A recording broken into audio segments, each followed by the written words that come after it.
Hello, everybody. That's amazing to be here. I'm here with Werner Keil, and today we gonna talk about NoSQL in the game. So, hello, Werner. How are you?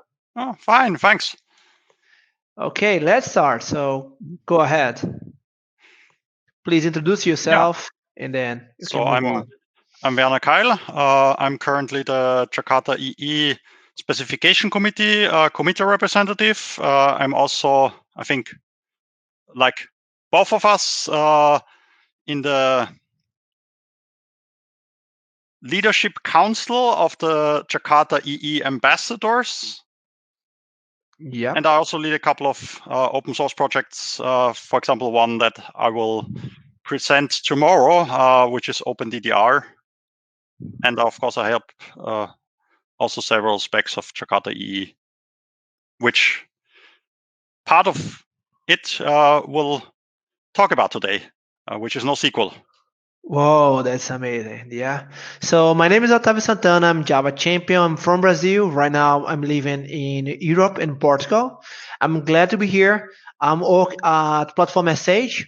Platform SH is a company to make easy to you take the application, move to the cloud. So if you want to take any kind of application, move to the cloud easily, smoothly, take a look at platform.sh. Okay. And yes, my Twitter handle is at Otavio Java. Please follow me on Twitter. Okay. Yeah, this presentation was also largely shaped and supported by Tudoris Bice, but unfortunately, because of the holiday season, he wasn't able to join us. So we'll do it without him today, but also mention him. So what are some of the trends in 2020? And I'm not talking about the coronavirus, of course.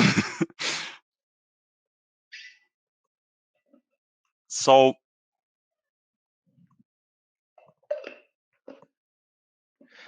I guess stay at home. yes, stay at home. COVID-19. Big data, of course, is getting even bigger.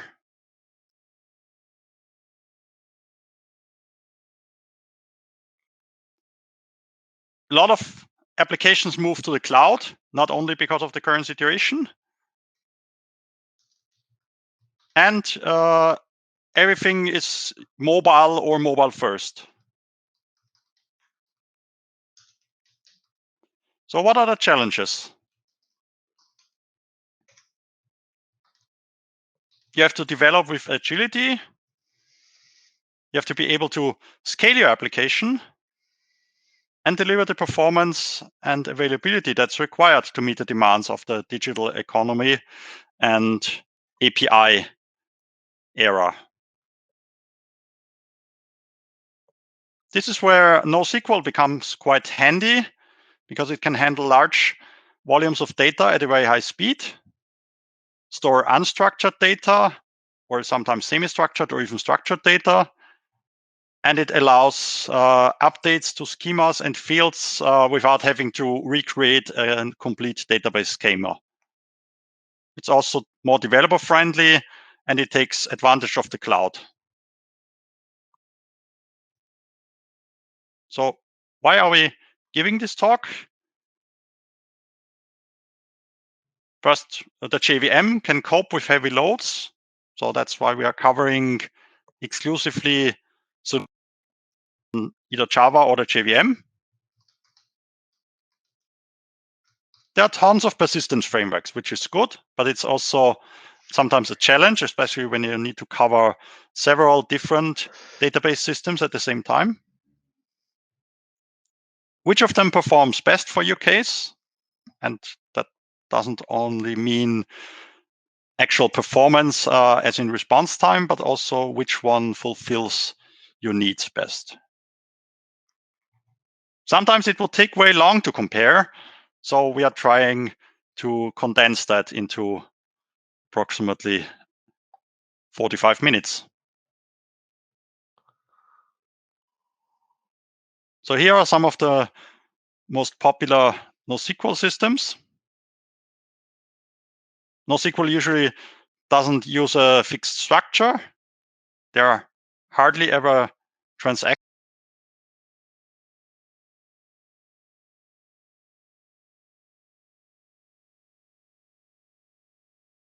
For example, Redis, Hazelcast, or various databases by Amazon.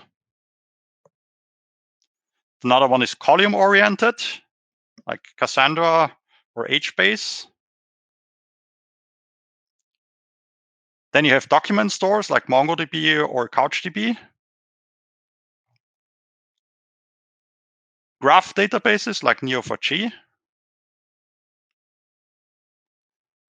And then there's a multi-model which can support multiple types at the same time, sometimes even in the same database.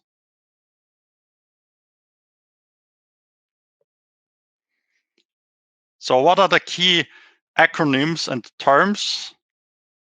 In SQL, you would have a table, row, column, and relationships between those. In key value, there's a so-called bucket.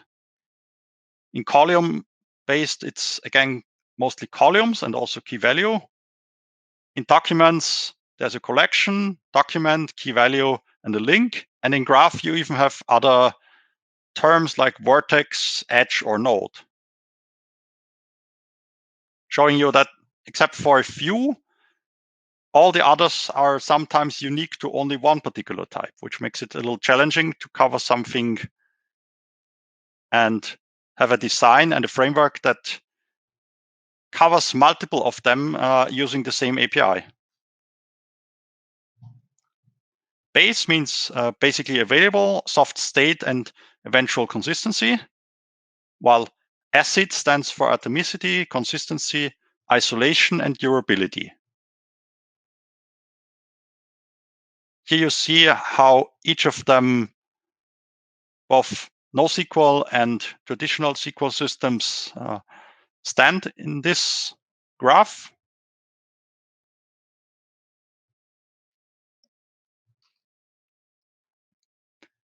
Scalability versus complexity shows that the key value systems are very scalable, where the graph systems are on the other end. They are sometimes very complex. That makes them a little harder to scale, but they're also very powerful. For example, you can model the relationships between objects. In a traditional relational application, you would have your data access object, then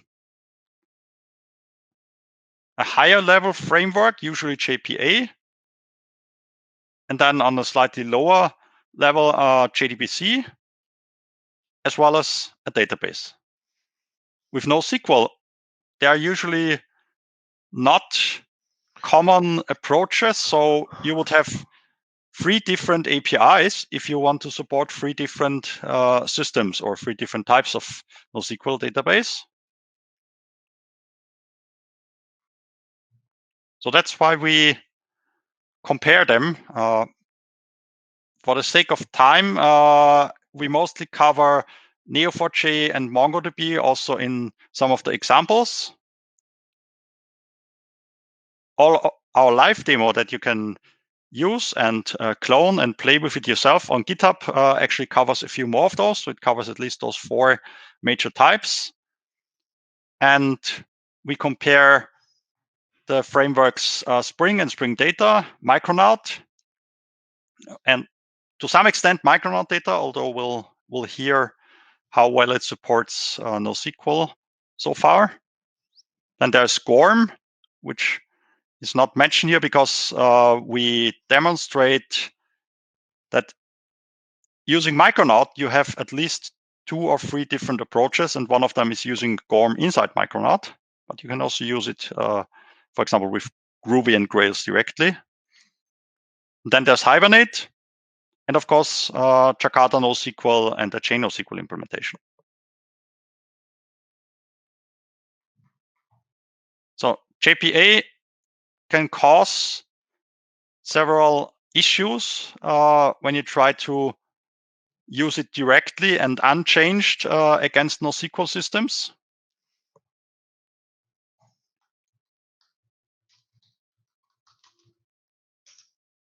But luckily, most of the frameworks that we are going to look at now have some sort of common denominator, and one of them is annotations.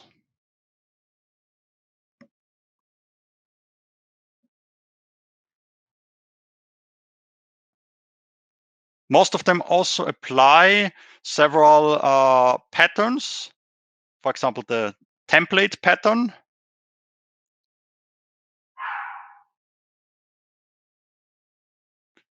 as well as the repository pattern.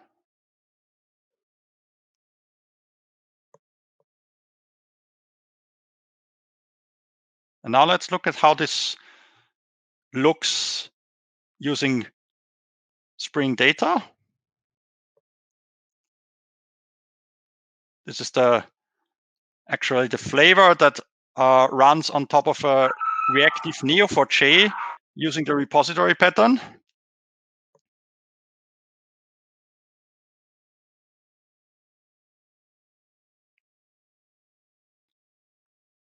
And here you have the same for a graph database using Neo4j again, where you see that the relationship can also be modeled using annotations.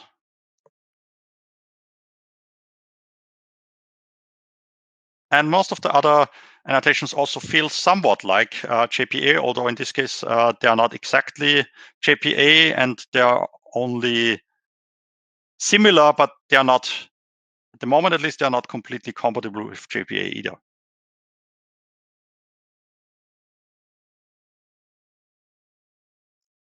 Here's another example for relationships, because we're a little short in time. I'm not going to show this one, but those of you who may have used Neo4j before, this is actually the Neo4j movie example using Spring Data, so you can run this one.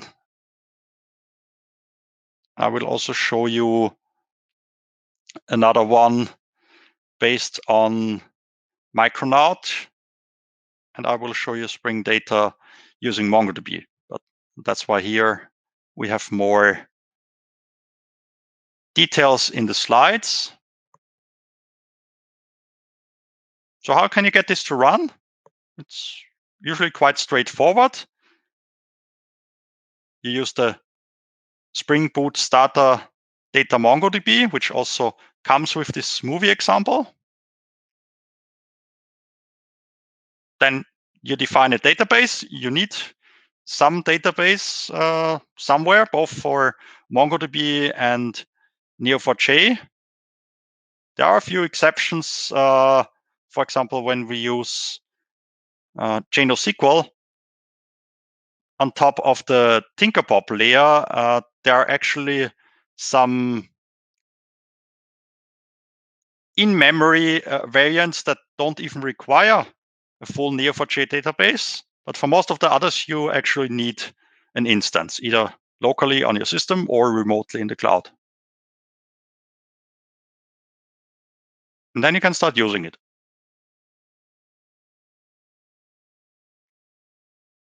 So what about the controller?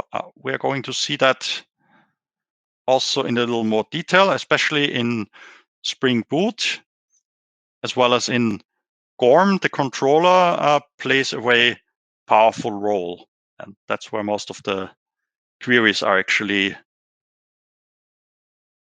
located.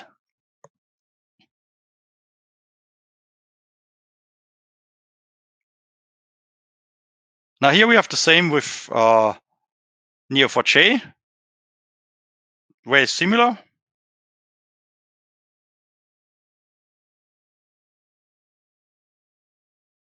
This one's based on the repository pattern.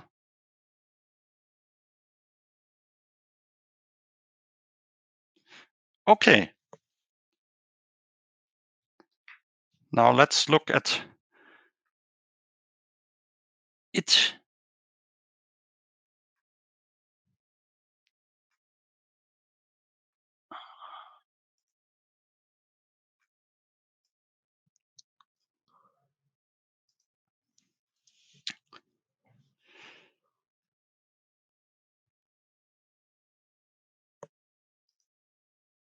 So as mentioned, I will show you the MongoDB. Could you increase the font size, please? Okay. Zoom in, yeah. Is that enough? Or more? A bit more, please. Okay, then one more. Okay, I hope Okay, that's good. that's Good sufficient. enough. Yeah. So Please let us know if you can see the screen right now. Everyone, please speak up if it's too small. So as I promised you, this is the controller where most of the magic takes place, including the queries.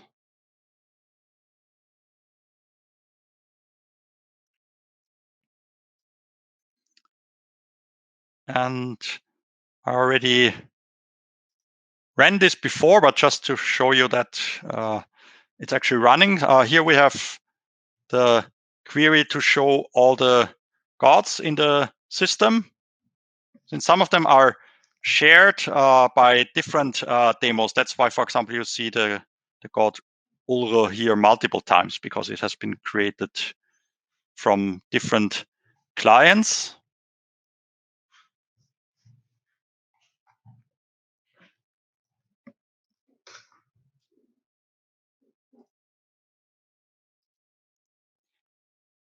So after the demo, Otavio will pick up and tell you a little more about all the other systems, but to make it a little easier with the screen sharing, I'm going to show you all the other demos here. So for Jakarta NoSQL and JNoSQL, we have several approaches, even Cassandra. I won't show that because it would be a little more cumbersome, because you actually need a Cassandra instance locally. But here we have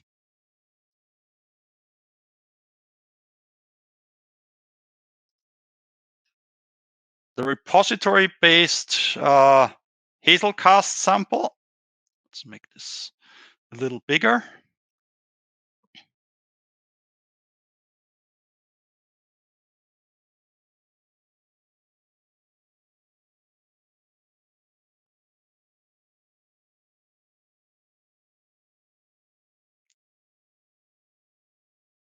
So here the black contents are actually the results of the queries. The rest is some meta information by the Hazelcast system itself, which runs in memory. So you don't need a separate server instance somewhere else.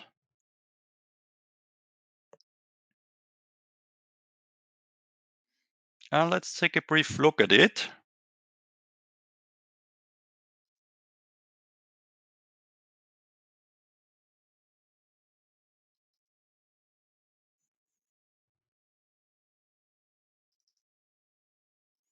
These are all console-based. So we instantiate a repository.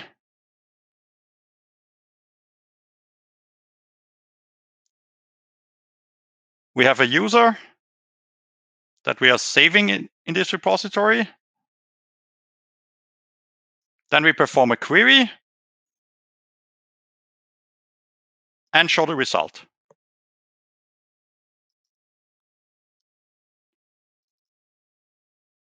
Let's look at the same with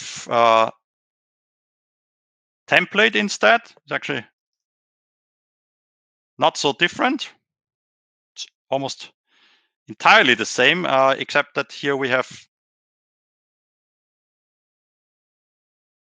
Jakarta NoSQL object and base interface called key value template. And everything else looks very similar.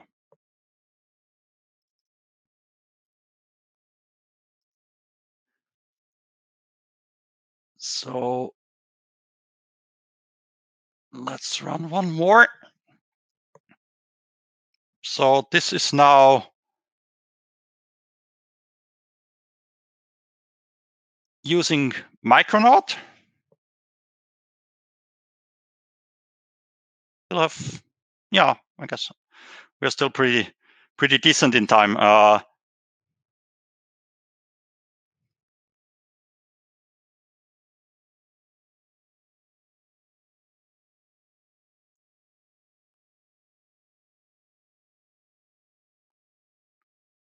looks like the screen is frozen a little.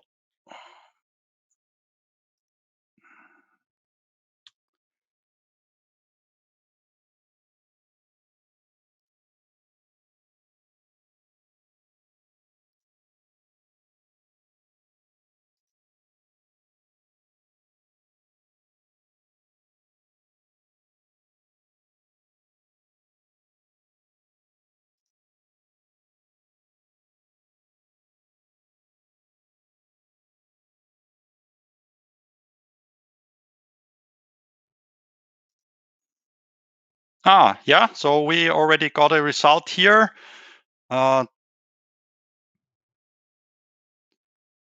This counts all the cities in the city database.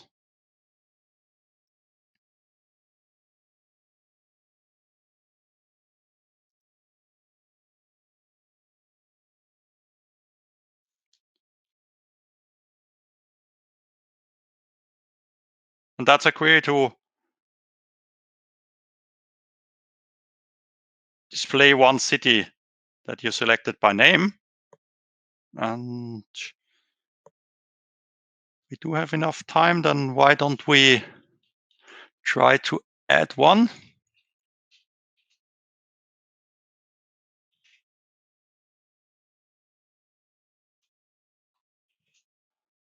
Okay.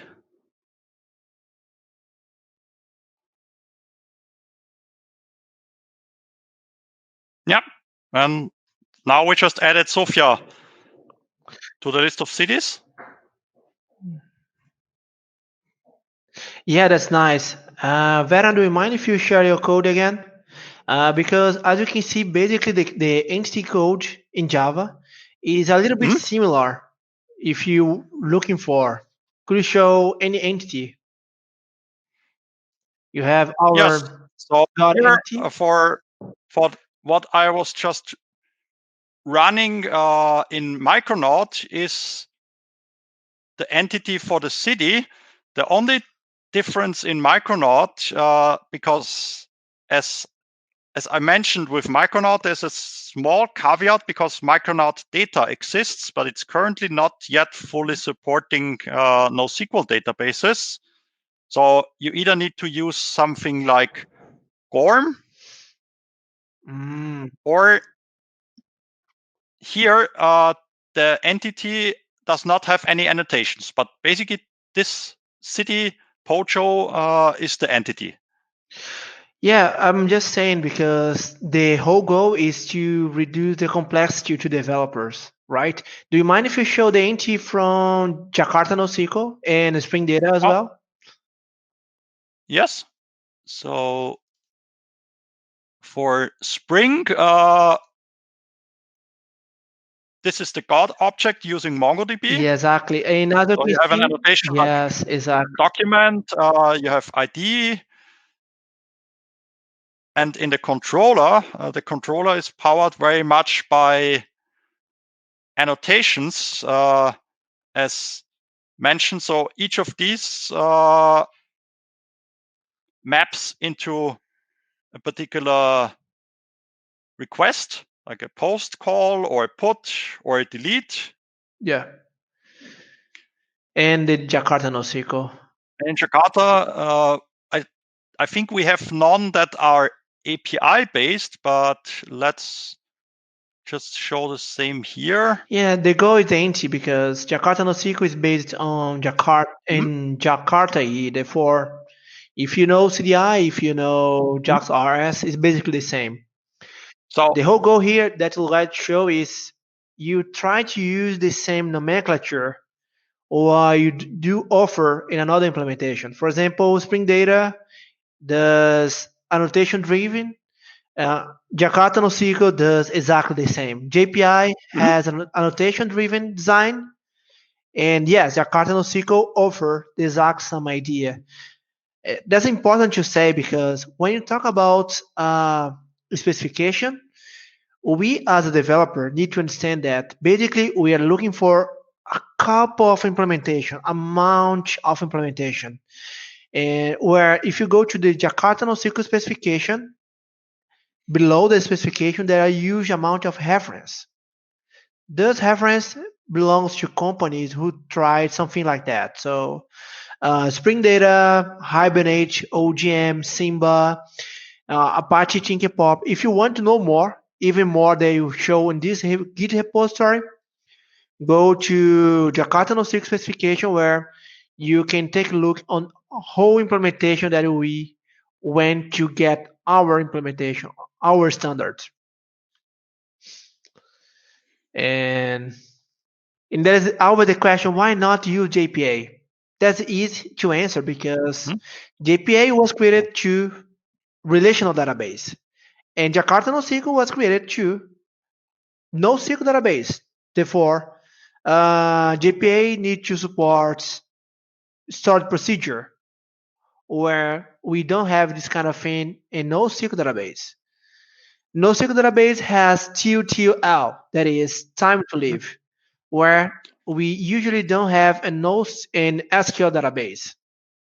The whole point is we have one API to use with a relational database, and we have another API to use on NoSQL database. It's like a fork used as a fork and a knife used as a knife. So here you actually see the same for Hazelcast, which is a different type. It's key value based, and at least for the most essential annotations like ID or entity, Jakarta NoSQL uses one common set of annotations. If you then want to support something like Cassandra or Neo4j, then you may be able to use additional annotations. Here, for example, UDT is specific to Cassandra, but the rest, again, is the same. So you're able to deviate from the common standard where it helps, for example, to model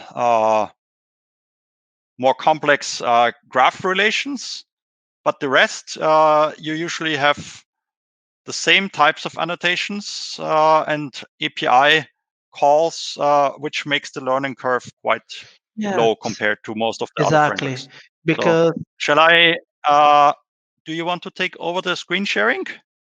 Just 1 second. And Why? continue with the slides? Yeah, I'm gonna show a slide. Just keep this empty here.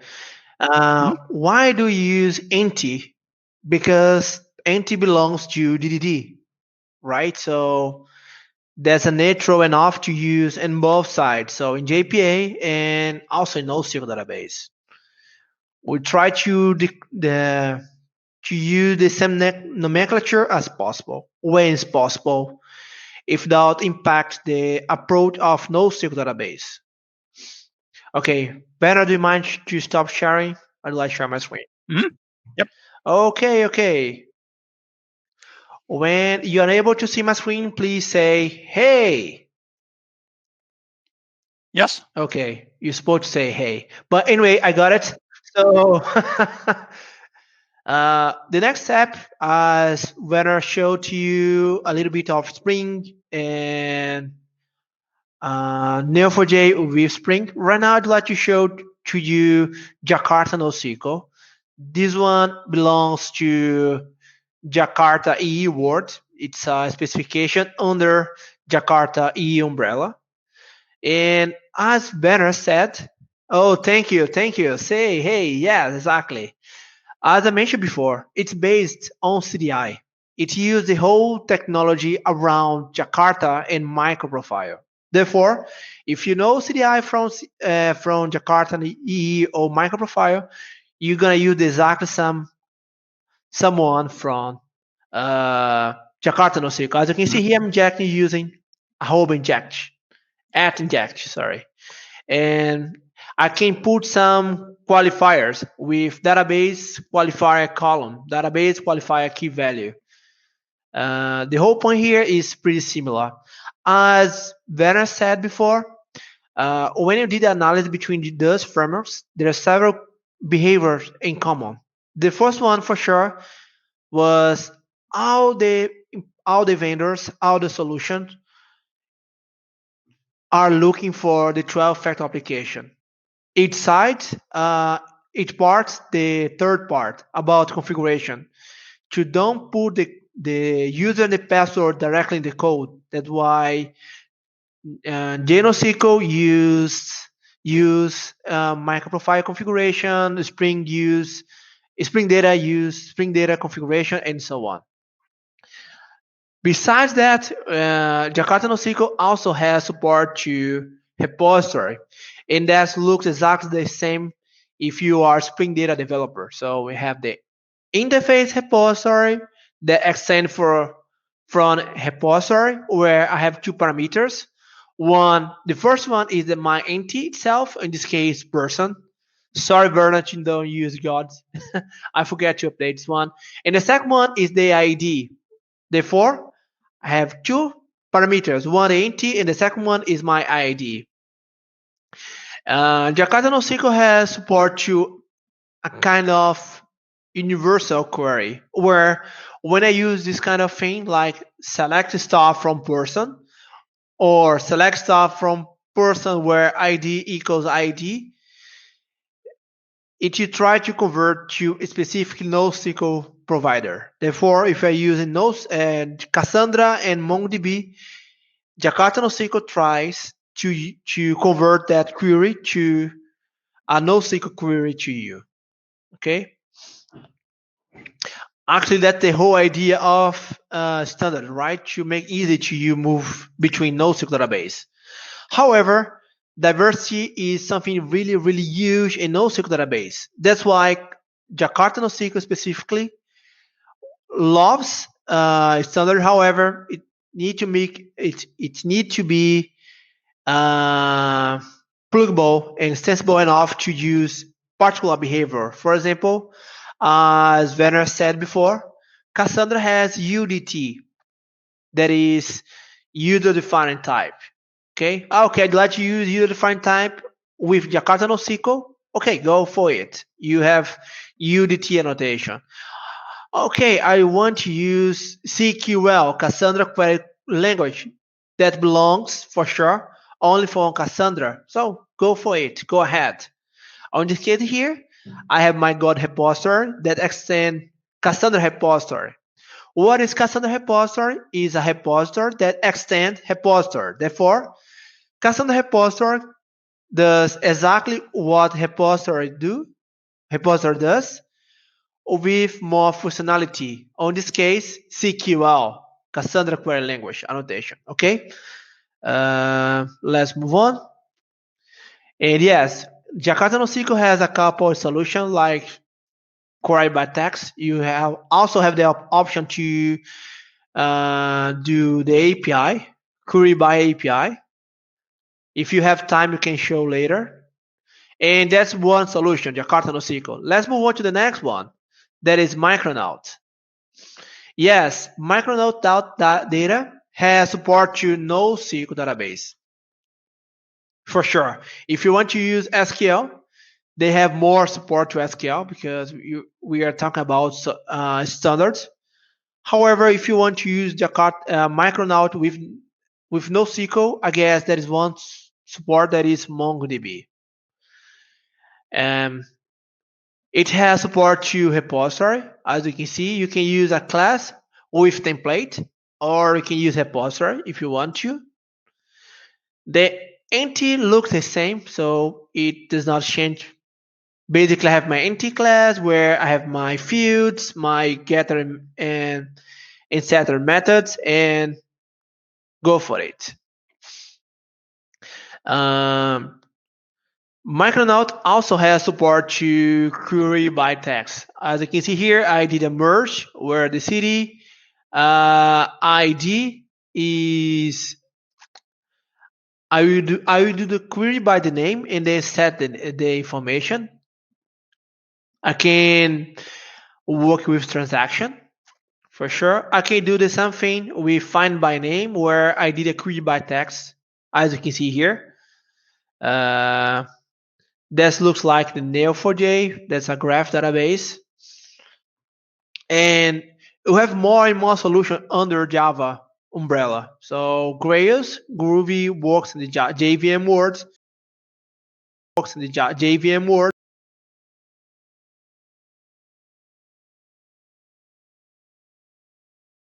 as well. As you can see here, I have my user. It's annotation driven design. Therefore, I can put anti-annotation. I have my ID here, as you can see. So object ID. And I have my Groovy syntax. Therefore, I don't need more information like encapsulation to set a private and something like that. And let's move on to the last one solution, that is Hibernate OGM. It belongs to Red Hat. I'm not sure if it's still active, but to be honest with the audience, the solution that I don't like. There have been very few commits, and I think the last release was also 5 years ago or something. So I believe there is something called Panache, which is also driven by Red Hat. And that is used a little more under the hood of, for example, Quarkus. So it looks like Hibernate OGM is less used compared to this Panache. And Panache is more or less a little bit like the reactive additions that you see in Spring Data, but essentially it's also based on JPA, like Hibernate OGM. Yeah, but the whole idea of Hibernate OGM was, okay, the Java developer already knows JPA. Let's try to use the same interface, the same annotation to work with Hibernate, right? Because, okay, I'm a Java developer who knows JPA. Let's move to NoSQL, use the same API. The idea is amazing. However, we are talking about different kind of persistent technology, right? That's important to say that. Therefore, we have a lack between what SQL can do and what NoSQL can do for you. And we have a lot of issue doing that. And let's go to the first option. So let's go to Hibernate OGM. And again, the idea is amazing. I'm not complaining about the whole idea. The issue is it does not work very well. As you can see here, I'm using Hibernate OGM with Mongodb, where I'm using the editor class, where I have a couple of annotation that belongs to how can I say, to JPA. I have the NT ID one too many, but wait, does MongoDB have support to join, left join, inner join? I don't think so, right? Therefore, they're doing any kind of emulation between MongoDB uh, and the JPA implementation. And yes, look that we have support to transaction. That's amazing, right? So we have support to take a transaction and begin doing any kind of operation, then close and commit the transaction. However, yeah, the same sample again, and that's amazing. However, the documentation complains about that. Therefore, the API are using something that the database say you should not use that. Please don't go to this way. Why? Because NoSQL is NoSQL, as knife is a knife, a fork is a fork. Please don't try to use fork as a knife and knife as a fork, because it's a huge mistake. And that's why, in my opinion, the Hibernate OGM failure on that situation. Okay, it's okay. Let's try to use the same thing, and that's why the documentation complains about this kind of option. So don't go to this way, because otherwise you're gonna have a huge impact in performance. When you go to NoSQL database, the normalization is your best friend.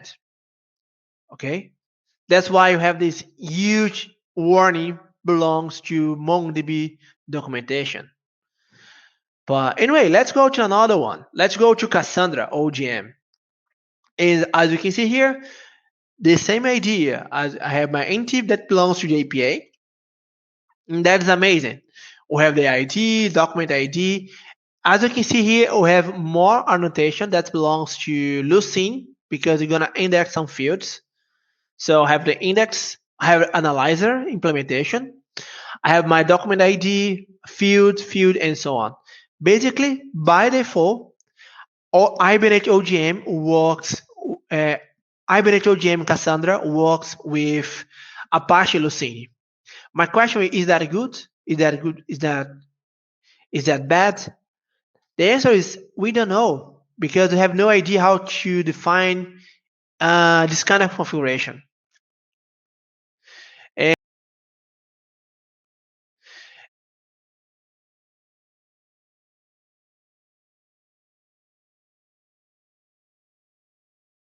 it does not have transaction. How that's possible?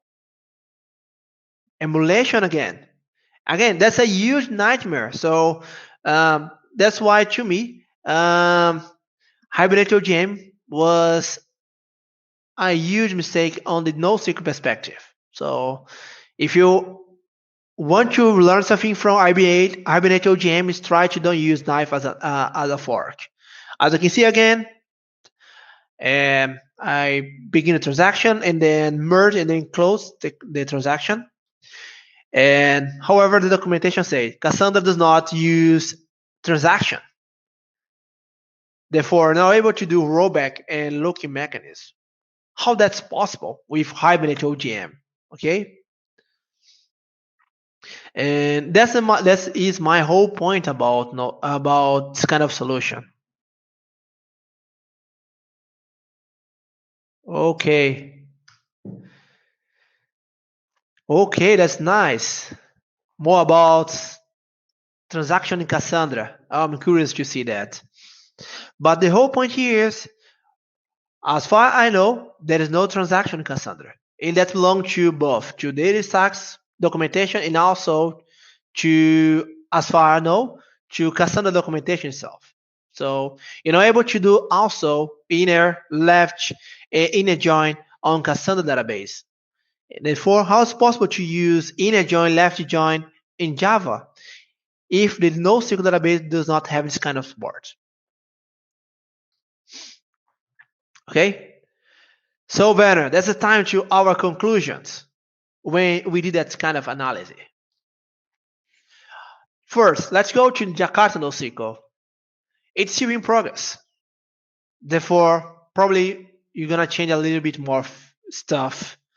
Uh, the goal is to remove the boilerplate between the code and the communication, the mapping process. Okay, I have my entity and then want to go to Cassandra and return to Cassandra by my whole ham. Therefore, I use this kind of annotation. We got this with Jakarta NoSQL.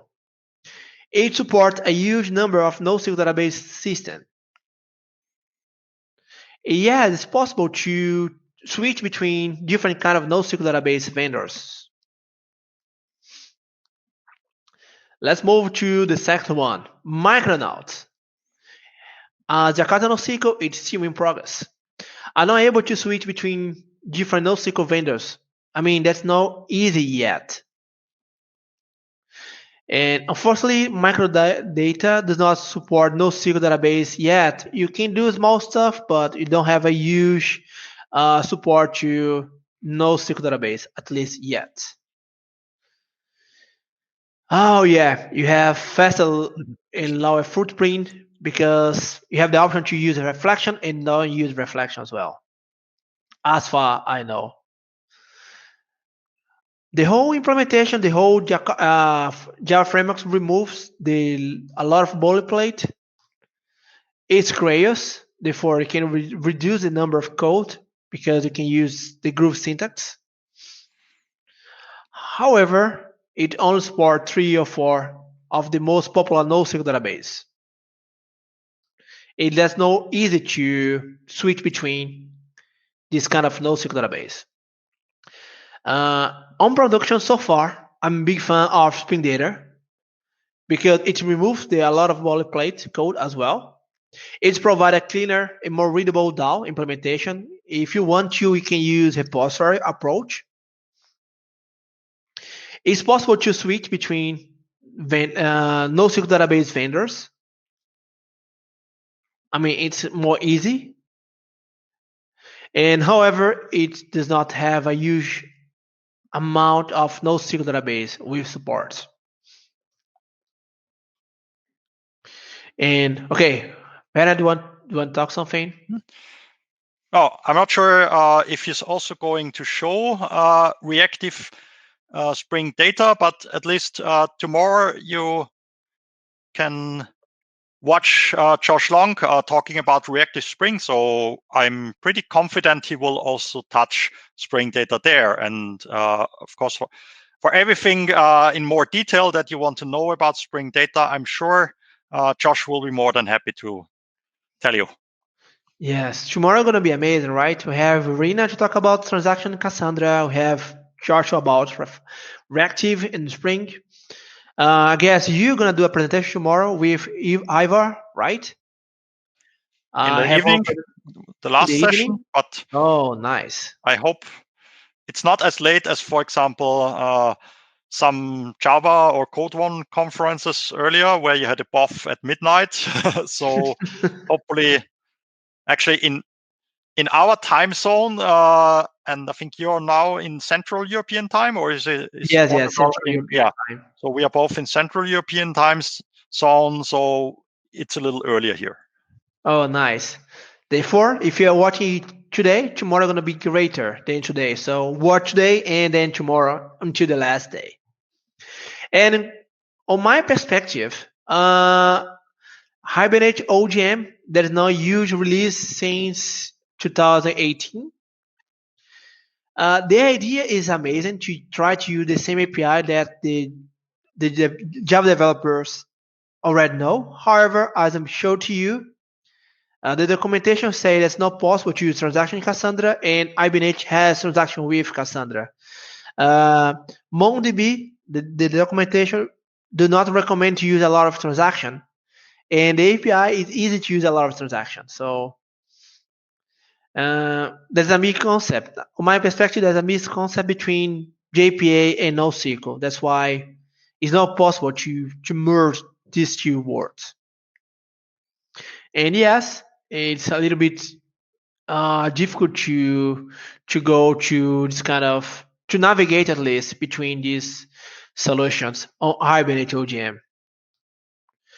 And yes, if you want to know more, we have this repository that I can share again. So you can go to github.com jNoSQL NoSQL Endgame. I'm gonna copy paste the link again. We have the jNoSQL website where we have the specification that belongs to Jakarta NoSQL. However, what you can do, you can go to the spec and below the the reference and the frameworks, you can take a look in the framework that we went to make this kind of solution, right? So we went to Spring Data, Hibernate, Eclipse Link, JDBC, JSON, Simba, Tinkerpop, and so on, and much more. Okay, and that's the whole idea. So Werner, do you have anything else to say?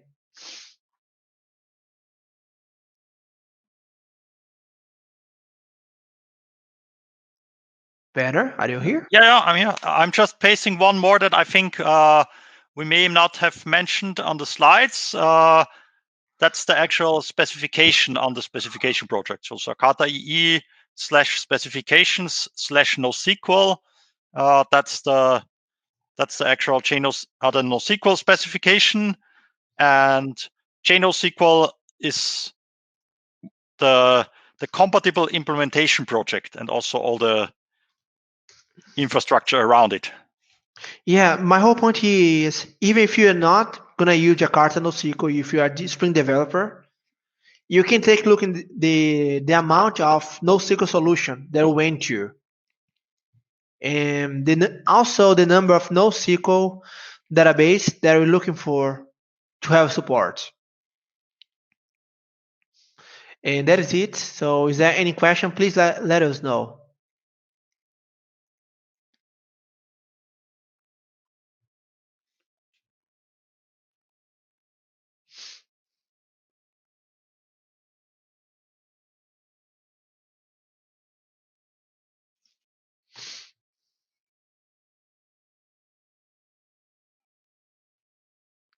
So if there is no question, thank you. That was amazing. Hopefully you enjoy as we enjoy. And see you in a couple times. And again, the last session right now, right? The discussion about Java development tools. Yes, the tools. So I will also join the tools discussion because I'm working a lot with Eclipse RCP right now. And of course, I'm also involved in Jakarta EE. Yeah, so see you in more So thanks. 5 minutes.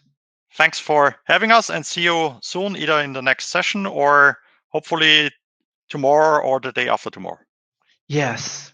Please stay here the whole day, today, tomorrow, and the day after tomorrow. This conference is amazing. Tomorrow.